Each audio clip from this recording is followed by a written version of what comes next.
अपन आज बात करते हैं इकोनॉमिक रिफॉर्म्स की जो इनिशिएट किए गए थे 1991 में। तो इसमें तीन मैक्रो इकोनॉमिक पॉलिसीज अडॉप्ट की गई थी। वो थी लिबरलाइजेशन, ग्लोबलाइजेशन एंड प्राइवेटाइजेशन। तो लिबरलाइजेशन, ग्लोबलाइजेशन और प्राइवेटाइजेशन मैक्रो इकोनॉमिक पॉलिसीज हैं जो किसी भी कंट्री को ट्रांसफॉर्म करने के लिए इनिशिएट की गई थी। जैसे कि हमारी इंडियन इकोनॉमी जो एक स्टेट कंट्रोल इकोनॉमी थी, तो एक स्टेट कंट्रोल इकोनॉमी से एक मार्केट ड्रिवन इकोनॉमी बनाने के लिए इन पॉलिसीज को इनिशिएट किया गया था।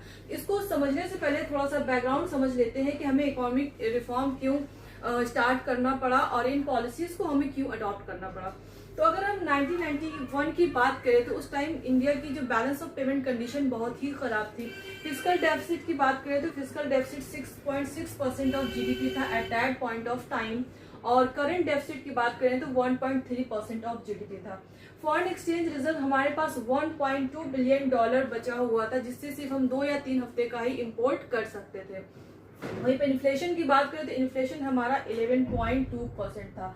तो इतनी सारी सिचुएशन से हमारी कंट्री जूझ रही थी। हमें बैलेंस ऑफ पेमेंट को अपने इम्प्रूव करना था। तो हमें पता है जब भी बैलेंस ऑफ पेमेंट को इम्प्रूव करते हैं तो उसके लिए हम चाहें तो आईएमएफ से लोन ले सकते हैं। तो आईएमएफ से लोन तो मिल सकता था, बट वो लोन जो है हमें कुछ उनके अपने कुछ टर्म्स एंड कंडीशंस होते हैं, उनके टर्म्स एंड कंडीशन के अकॉर्डिंग ही हमें लोन मिल सकता था। तो आईएमएफ का उस टाइम टर्म्स एंड कंडीशन जो था वो था स्ट्रक्चरल एडजस्टमेंट प्रोग्राम, यानी कि अपने इकोनॉमी को आप स्ट्रक्चरली आपको एडजस्ट करना है जो इतने सारे।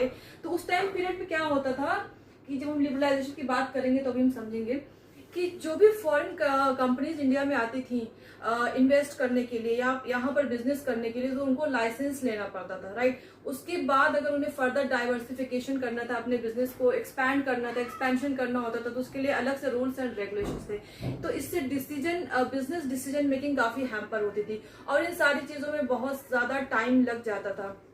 तो ये सारी प्रॉब्लम थी उस टाइम पीरियड में। फिर जो कंपनीज आती थी उन्हें यहाँ के कंपनीज में अपने आप को कन्वर्ट कराना पड़ता था, और यहाँ की कंपनी का शेयर 60% होना चाहिए था और फॉरेन कंपनीज का 40%।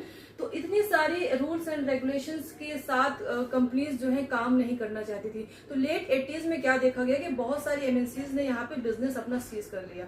फ्लाइट देखा गया एमएनसीज का इंडियन इकोनॉमी से, कोई यहाँ पर इन्वेस्ट नहीं करना चाहता था। फिर इंडिया की बैलेंस ऑफ पेमेंट कंडीशन भी बहुत ही ज्यादा खराब होने लगी उस टाइम पीरियड में। तो अब टाइम था कि कैसे अपनी बैलेंस ऑफ पेमेंट को इम्प्रूव किया जाए, कैसे बैलेंस ऑफ पेमेंट को सुधारा जाए। तो कंट्री ने डिसाइड किया आईएमएफ से लोन लेने का।